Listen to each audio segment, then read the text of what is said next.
general viewing.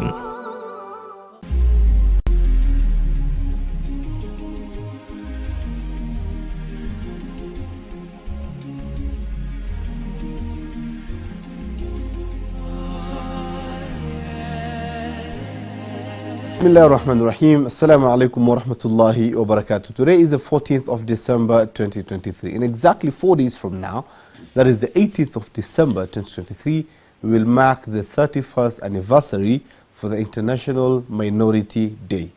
This is the day that was brought about by the United Nations in 1992 to commemorate, to appreciate, to acknowledge the minorities all over the world. In the words of the publisher, he says that in every country, in every county, in every country, in every setup, there is a minority, either linguistic speaking, ethnical, religious, in whatever way, form or shape. And these people contribute to the success or to the being of that particular country, county or setup.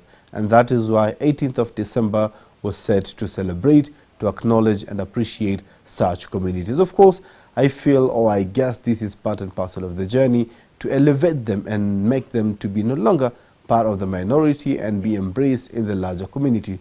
My name is Faisal Kassim and this is the Live Real Talk. Joining me tonight as we're going to be discussing this topic, I have on my immediate left Hussein Mahamud, who is the coordinator, particularly the youth coordinator of an event that will be happening on the same day with His Excellency the President being the chief guest. And of course, next to him is Siyama Ismail, Nubian Cultural Ambassador. Ladies and gentlemen, assalamu alaikum and welcome. Wa alaikum salam wa rahmatullahi wa barakatuh. Thank you so much for making time for us this evening, right? Yes, so I'm going to start with you, Hussein. Why do you think this day is important, the 18th of December, to celebrate minorities globally? Why do you think this day is important? Thank you very much. This day is very important for the Nubian community because we've been championing for our rights for a very long period of time. But we've never had a platform where we can discuss with the president, direct our issues as a community. Among them is presentation of a memorandum, which the community and other leaders are working on it. And we believe on that day, the best might come from the Congress that we are planning with the president on 18th of December, Bomas of Kenya. So already you're planning for the Congress. Of course, they're going to talk about that in details. And I'm going to come to Siyama, the Nubian Cultural Ambassador. This day, I believe you're part of the committee that's organizing this event as well. Yes. So the Nubian community will be hosting the president on this material day. As for hosting, yes, the Nubian community is the only minority community that has its origin in Nairobi. Okay. So of course, when visitors come and you are the host, yeah, then we'll have to play host to it. As much as not so many people believe that the Nubians are actually originally from Nairobi. Yes, we have we can trace our where we came from, but we've settled in Nairobi. So for us, Nairobi is our home, having been here for close to 200 years or so. So as part of the Minority Rights Day, International Minority Rights Day, yes, we will be there to participate, but at the same time, we are playing hosts. Interesting. So then the next question would be, do you think the Nubians are actually a minority in this country? Oh, yes, we are. Why? How? First and foremost, in terms of population, we are very few. Then we are also marginalized, considering the fact that we are Nubians and at the same time we are Muslims. So we are marginalized, we are the minorities because our number does not reach the number that I don't know. There's some other communities that have millions, you know, but us, if much, maybe close to 100,000, that is, if we can come up with statistics. So we are a minority community. We have been minority for a very long time, and we exist in some major towns. We don't have like a home where we can call our place, this is our home. You see, like so many people have migrated to Nairobi, and at the end of the day, during festivities, during family gatherings, they always travel back home. Yeah. But for us, this is our home. We've been here for close to 2 centuries. This is where we, like for me, I am a 5th generation. The first, second, third, and fourth generations were all here in Nairobi. Actually, the first generation was even buried in Kibra. So you see, like us, when we die, we'll be buried here. This is our home. So for me, it's good recognition that we've also been invited to be part of this minority and International Minorities Day. Interesting. Hussein, Siyama has mentioned something critical, that over and above the numbers that are low, the Nubian community is marginalized. And in your opening statement, you also mentioned that you've been championing as a community for your rights for so long.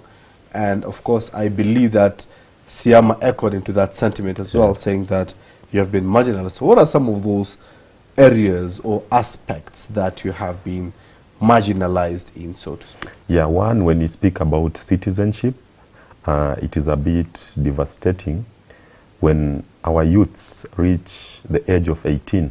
For them to get ID, it becomes like fighting for their rights. Because one, this ID becomes like fighting to get a job in this country. Yet other communities get it with ease. You just need to go to the chief, get a letter from the chief, and immediately you get your ID. But for the Nubian youth has to go through a lot of process, apart from the documentation of you bringing your grandfather's documents. You go to the imams, you come up with many documents. You need to go through a very rigorous process of what we call what is the name of this rigorous process, where you need to go through vetting. Yeah. And the vetting is a bit frustrating. For instance, I remember when I was going to take an ID, when I was 18 years, we were two. One boy was a Nubian. Both of us were Nubians, but the other boy, his name had a non-Nubian name in it. That was an advantage for that boy. But for me, I had to go through the process of vetting, which took more than 4 months for me to get an ID. But for the other guy, because he was a Nubian, but the father was not. So because the names had a Luo name within it, he got the ID immediately. The same thing happened when I also went to take passport at Nyayo House. It happened again. I think it was a coincidence where we met again with another lady who was also a Nubian, but the name had another Nubian name in between it. So it was an advantage for that young girl to get a passport, but for me I had to go several processes, which is a bit traumatizing to the youths and the community at large. And I believe we need to change on how we do on that. And secondly, there is issue of job opportunities in the country. Apart from that, there are appointments which are done. The Constitution is very clear when it comes to issues of the minorities. They have their say in the Constitution. But if we see at the national level, the national level, the county level, all the appointments that have been done, how many Nubian professionals have been given a space just because of the minority part of it? That is a challenge which the government needs to look into it. Last but not least, we also have the historical land injustices that the community has passed through it. We were speaking of more than 4,000 acres of our land. But now we have a mere 288, which we still believe we have a title, but we don't own it. Because government needs to make sure it does its best. With the little that we have, they support the community to develop it. Through that, I believe we'll be bringing the minorities together. And that is why I believe on 18th, it will not just be about speeches. It will be about declarations of making the minority communities in Kenya feel this is their day. They will also feel that the president recognizes them, and it's not only about speeches that we will get from there, but we want to see declarations whereby maybe the community will get a chance to get the code that they've been yearning for several years. That's my... Thank you. Thanks so much, Hussein. And I want to loop in now Siyama. It's not the first time for the president to talk about... No, it's not the first time you're talking about the Nubian rights in this country, neither in this station. The president in the previous Ramadan pronounced himself on the matter. He even spoke about him giving the Nubian community the 288 piece of land that Hussein alluded to right here. And the president also reassured the Muslim community in State House, actually started at KCC, then in State House, that over and above giving the Nubian community 288, he set aside the task force that was supposed to come up with development of the same area and make it a halal city. Over and above that, he promised that the marginalization of the Nubian community will be looked into. Siyama, this is the first time. So what do you think then will make the 18th of December different? First, if I may add on to what Hussein had talked about earlier, when it comes to getting identification papers registration, he talked about the challenges that the youths go through, but at the same time, there's also one that I think he did not skip, probably just slipped out of his mind. It takes a long process because when you acquire a birth certificate, that birth certificate has got to go back for verification. I don't know why they want to verify, why it has to go for verification, because it is already your birth certificate. Probably you were born in a hospital, you get a notification. And then from that notification slip, you get a birth certificate. Then why is it that if it is a Nubian, it still has to go for another process of verification? So that is a question mark. So what exactly are they verifying? Are they verifying the names? Are they verifying the we've never understood that, because that one, after that verification, then it comes to vetting. After vetting, then it takes another long process, then you get your ID. So the question mark is why, because we've had organizations like the Nubian Rights Forum, even the Kenya Council Nubian of Elders, they've been fighting, you know, to make sure that the process is shortened, but it still takes time. Okay, the kind of answers that we were given was that being a Muslim community and we also share names, so, you know, it is a process. I mean, we have to undergo verification. At some point, they had even said that there will be no verification. So, we're still waiting for that time, because that is among the promises that the president made. And then as for the task force, I think they've already done their work. So, what is awaiting is for them to forward the findings to the president, and then after that, because that is what the task force was there for. Yeah, so the question was that this struggle that the Nubian community has been having for all this time, of course, it's a conversation, it has been ongoing. So what makes you think that the 18th of December, when you again raise those concerns, it will be different this time? For me, personally, I think it will be a little bit different. I don't say it will be a lot more different. It will be a little bit different because like the other marginalized communities will be there. And we all have our own challenges.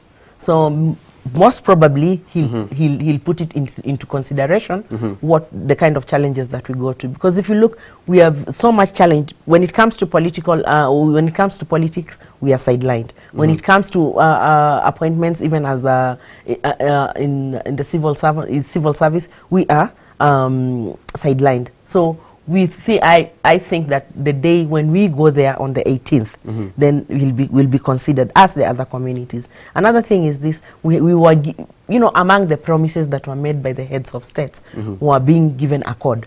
So, okay, we do have identification papers for some, or maybe for majority who are over 18. But the thing is, some people ask us, do you really feel Kenyan? Because you already have a Kenyan ID, you have a birth certificate, you have a Kenyan passport, maybe you move around freely because that is part of the rights that we are actually enjoying. But do you feel like a Kenyan? At times I say, I don't feel like a Kenyan, because if feeling like a Kenyan is being coded, you know, like tribe number 1, tribe number 2, tribe number 3, then I don't have that code. So I still don't feel like a Kenyan. You'll find that even some other communities that came later on were given codes. But the Nubian community, we still don't have a code. At some point, we were given tribe number 43. But it was not even put down as in gone through by the concerned committees and then gazetted fully. Then it's put and then we celebrate like the other communities. No, up until now. So if it means getting a code will make us feel Kenyans, then I still feel we are marginalized because we don't have that code, despite having been in Kenya for that very long and having a long history with the current independent Kenya government. And maybe when I add on what Madam Siyama had said, you know, it's not just about the code. The code carries a lot. when that's the question that I wanted to ask. So yeah. I wanted to integrate your answer with the next question that I'm about to ask. Yes. So right now you don't have a code, right, as a Nubian community, but despite the hassle, you both have your IDs. Yes, we do. Both of you have passports. Both of you access government offices. Both of you make calls and your calls are picked. Yeah. So is the code really important then, right? So maybe you said you can answer. Yeah, the code is very important because one, I might have an ID, I might call and someone will pick my call. I might even visit government office, but if I don't have this code, it denies me the budget that is coming from the tax that we give out. Today, all the communities that have code, they get their budget based on the number that they have. But for us, since we've been categorized as others, we don't find ourselves within that budget. So we have to fight for the little resource that remains with the government. So the moment we have a code, it will push more for us. Because one, I even think the reason as to why we are passing through a lot of these challenges is because we are not being allocated resources. So we have to fight for the little that remains from other areas so that we can get the services that we want. Yet we pay taxes, yet we are also part and parcel of other communities that make this country to flourish in all the activities that is being done in the country. I think that code is key, and that is the reason as to why until today we are fighting for it. And I think there is light at the end of the tunnel, since we have now the Office of the Minorities and Marginalized Communities, which is under the Office of the President, which is a milestone for us, because now we have a place to take our issues. Not like the other days where you'll go to court, you'll have to have a goodwill, political goodwill from other people. Like for instance, the code that Madam Ambassador is saying, it was given through political goodwill.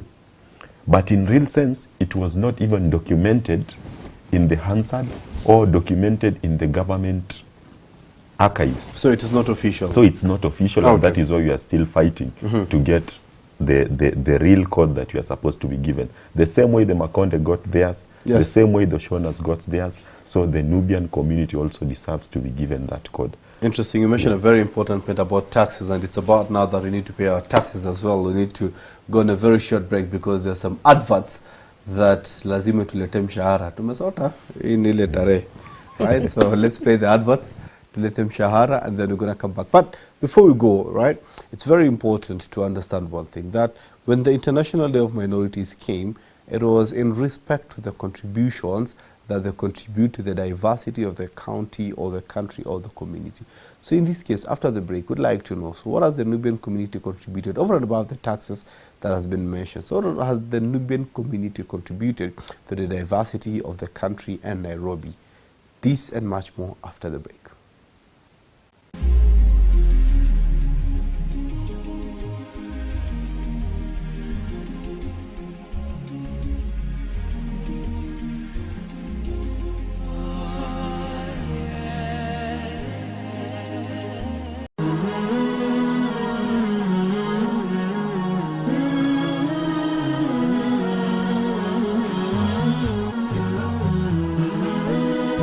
Horizon TV, the beacon for the nation.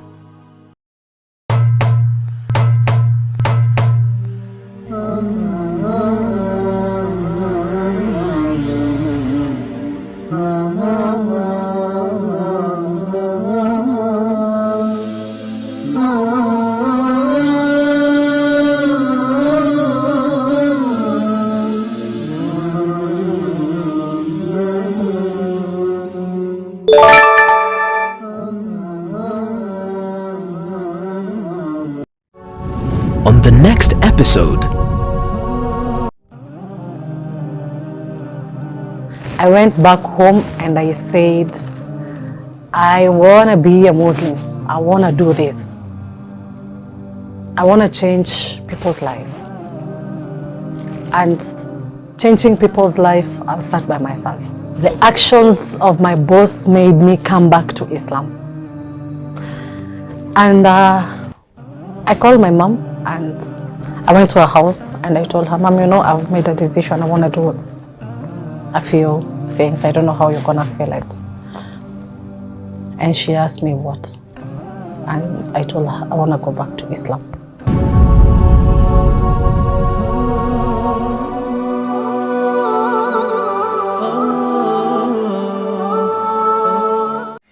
Verse of the day. أعوذ بالله من الشيطان الرجيم بسم الله الرحمن الرحيم وعباد الرحمن الذين يمشون على الأرض هونا وإذا خاطبهم الجاهلون قالوا سلاما والذين يبيتون لربهم سجدا وقياما والذين يقولون ربنا اصرف عنا عذاب جهنم إن عذابها كان غراما إنها ساءت مستقرا ومقاما.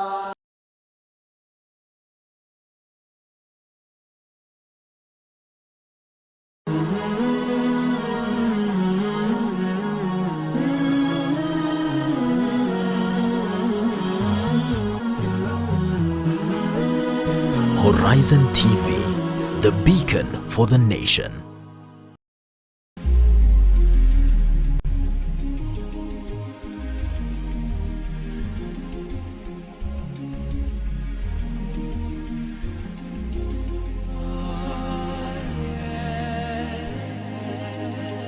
Assalamu alaikum wa rahmatullahi wa barakatuh. Welcome back. My name is Faisal Kassim and thank you so much for keeping it live Real Talk. We are talking about the International Day of the Minority, a day that was established in 1992. It was said to be commemorated on 18th of December of every year to appreciate the people or the minority living in a particular country, county or setup that there is. They need to be acknowledged, they need to be appreciated, and this day, 18th of December, this day is going to be commemorated at the Bomas of Kenya, with the Nubian community taking charge, since the other minority community in Nairobi. Now, in studio, as I told you, I have Madam Ambassador Siyama Ismail and the co-coordinator of this particular event that will be happening at the Bomas of Kenya. Lady and gentlemen, karibuni tena, and thank you so much. Thank you very much. Now, we were talking about the contribution of the community to the diversity of Nairobi and Kenya by extension, right? And I'm going to start with you, the cultural ambassador, you know. So what has the Nubian community contributed to Nairobi and Kenya by extension? First and foremost, the Nubian community is one community that is proud of its culture. Mm-hmm.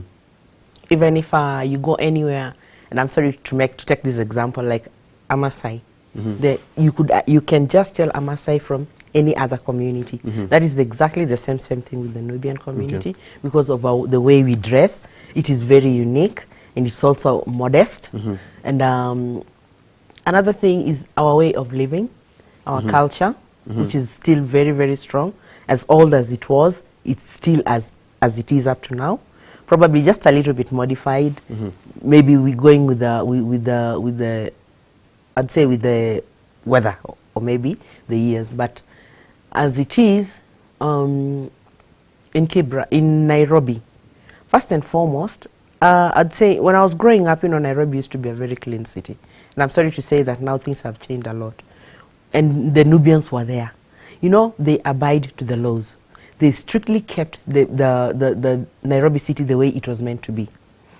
And for that reason, I think that is why we even have a statue along Kenyatta Avenue that is a symbol to show that the Nubian community has been there. It has been in existence for a very long time. Then another thing, As much as, Kibra is the headquarters or the home for the Nubian community. And Kibra used to be big. By the way, up until now, there is, I think, a third generation, the Swaleh Abubakar.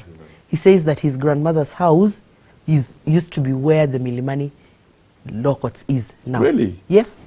So imagine if that is how far Kibra was, but now it's small, the 288. But inside that 288 acres, we have history there. First, there's Kibra Primary School. It's actually Kibra Primary School, a school that was built for the Sudanese by grant from the Commonwealth. And then there's also there's a house called Nyumba Kubwa. Nyumba Kubwa has been in existence since 1917 or even beyond. So you see, we have history inside Kibra. The Nubians have history there. Aside from this other, maybe when you come to the CBD, there are old buildings. Even in Kibra, we have those old buildings. But then now, when it comes to preserving the Nairobi or bringing back the glory of Nairobi, the congestion that is happening in Kibra has actually destroyed what used to bring people a lot to Nairobi. We have the Ngong River. Ngong River used to flow into Nairobi Dam. And inside Nairobi Dam, there was a sailing club. And back then, you know, it was sort of like I'd say a tourist attraction. But then now that Ngong River has become a river of sewer. So now there's no clean water that is being fed to Nairobi Dam, so the sailing club is gone. And then also buildings have been built around it. Most of that place has been grabbed. So there's nothing a lot to be proud of when it comes to the beautiful side of Nairobi. But there was a time the county government had said that they will revive the Nairobi Dam, bring it back to its glory so that we could have that, the sailing club back. So you see, that is history. And that is part of Nubian history as well. Because we took care of the environment, we grew trees along the riverbanks, the riverbeds, so that it could attract rainwater and also filter that. And then clean water flows into Nairobi Dam. And then there's also, in Kibra, we also have some old buildings. There's an old building that used to be a school that was used by our grandfathers before Kibra Primary School was built. So when you talk about the Nubians and Nairobi, the glory of Nairobi would have been the same had it not been for the urban-rural migration. And the Nubians also always kept it as it was.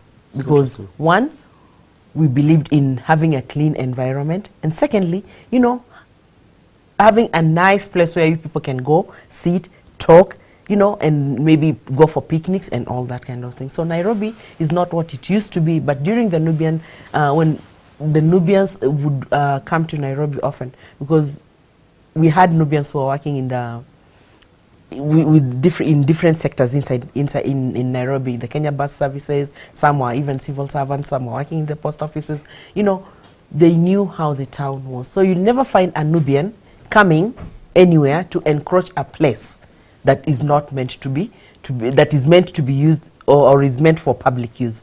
Interesting. Recently, I think on Tuesday, on the 12th of December, during Jamhuri Day, you had the Nubian Souk at the Kibera Primary School. And this school holds some interesting historical facts.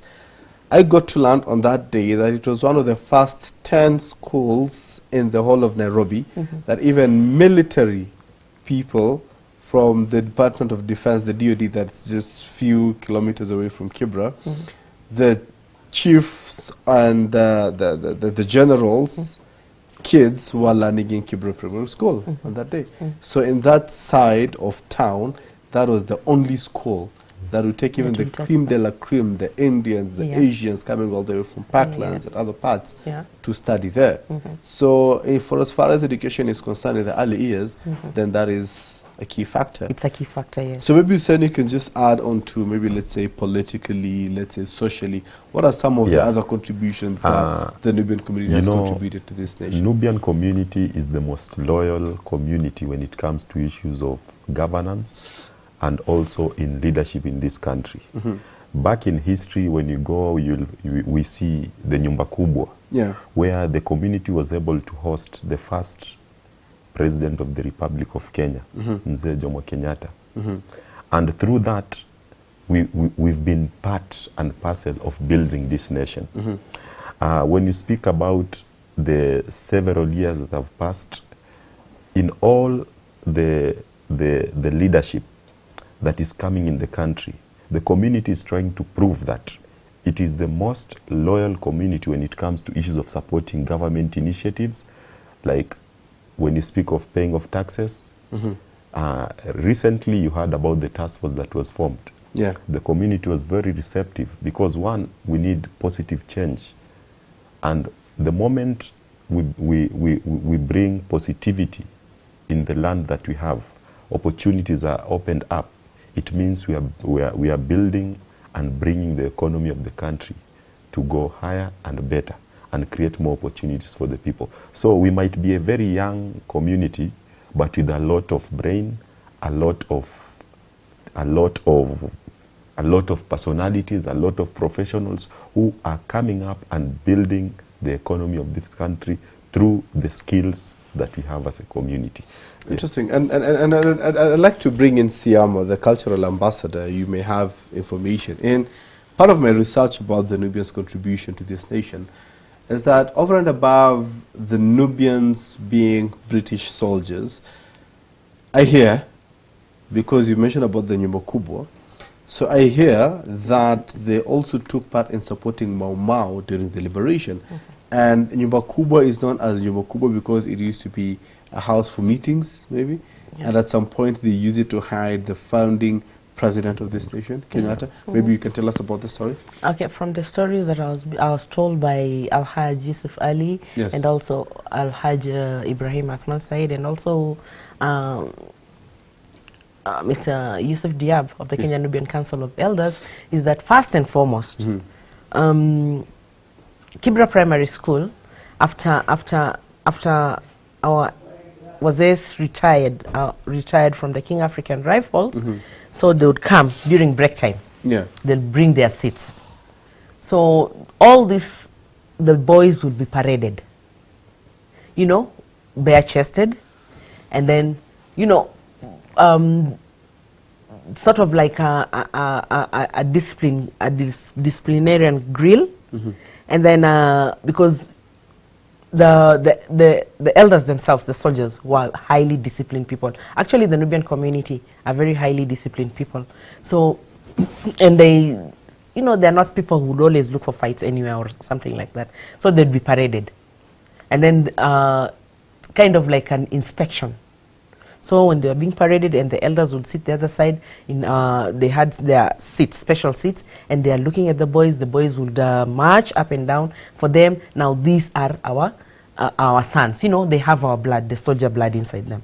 So that is part of the history that holds Kibra Primary School. And then another thing also that I was being told by the same elders is that when it comes to the independent Kenya now, the British, the white man was fighting the Mau Mau very much at that time.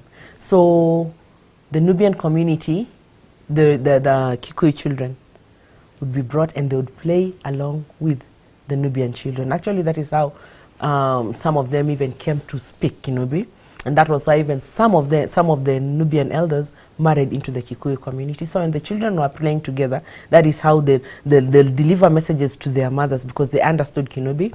And also the Nubian mothers would be going to the river to fetch water. When they go to the rivers to fetch water, then they'll give some kind of signals or information that these people are coming probably to attack you, or maybe they're coming to capture you or something like that. So you'll find that the other community would move, you know, come and hide within the Nubian community. And so they adapted to that, and they started speaking Kinubi, in that you could not tell the difference between a Kikuyu and a Nubian. And also what I learned from them was that the Nubians, some of them, I think Dagoretti was sort of like I've forgotten what it was, but like I don't know, camp or something like that, but a military one. Then some of the Nubians were there, but Dagoretti initially was occupied by Italians. So as much as they were occupied by Italians, the name Dagoretti is actually not a name that has been borrowed from an English word, but it is an Italian word. And it is the name of somebody, a person. And the person was known as Da Goretti, just as it is. Okay. But it was Da, D-A, and then Goretti. Okay, Yeah. interesting. So Nubians actually took part in the independence, yeah? They took part in the independent Kenya. Interesting. As you're wrapping up this conversation tonight, Hussein, Yeah. we have a lot of hopes. We are really having high expectations, inshallah, as the Muslim Inshallah. community, and looking forward to great things on Monday, right? Inshallah. As you're likely to host the president. All the things that you've mentioned, what is that one thing that if you got today, you will regard that day as a huge success? I think on that day we expect the implementation of the Gambian ruling on 206, where within the ruling, the government was told, one, to give what belongs to the Nubian community as a minority, their right of citizenship, their right of owning a land. And two, in 2019, we had the sitting with the Security Committee of Parliament, and we gave our memorandum. We were well questioned. We answered the questions, and Alhamdulillah, through our former MP, the bill was passed through Parliament and taken to the House. Once it was approved and it is in the Hansard, it was now the responsibility of the current government to implement What was passed? Okay. Now we expect on that day, the president will also take advantage of the resolution that was passed in Parliament in 2019 to also accord the Nubian community the right of citizenship and also the right to own their land fully. Interesting. Your parting shot, Madam Ambassador, as you're wrapping up the conversation.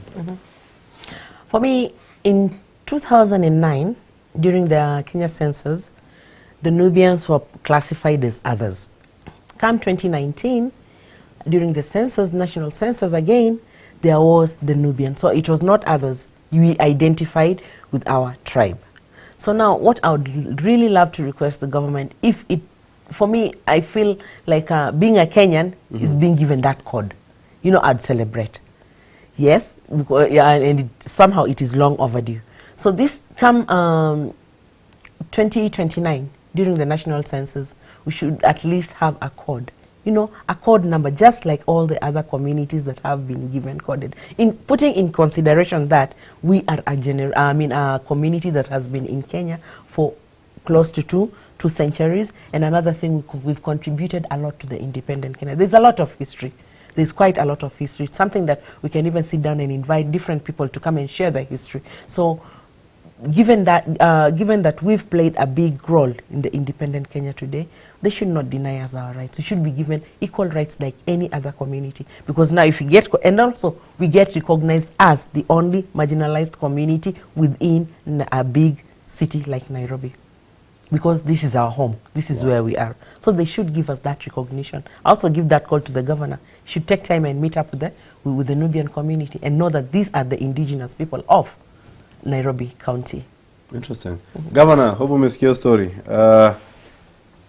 Got to call you now to set up a meeting with Madam Ambassador. Mr. Ma, you need to recognize the Nubian community. But again, he recognized the Nubian community. Yes, he does, but we really need him to, you know, He recognizes the Nubians as a name. As a name. But when it comes to issues of implementation, yes, appointments, creation of opportunities for the community, he's nowhere. Really? Yeah. And even a minority community within Nairobi, his county, County 047, he should give us that recognition. Yeah. Yeah. So, inshallah. Inshallah. Wish you all the best, Hussein. Thank you so much, Mahamud. Siyama, Ismail, asante sana. Thanks so much for making time for us this evening. Asante sana. And we wish you a successful event on Monday. Are we invited? Yeah, yes, you are. Kadi kwapi? Hata sisi tunangoja kadi. Tunangoja kadi pia. Yes, so thank you so much for the invite. Asante sana for making time for us this evening. And to you, our beloved viewer, thank you so much. It has been an amazing evening right here on Horizon TV, talking about the rights of the minority.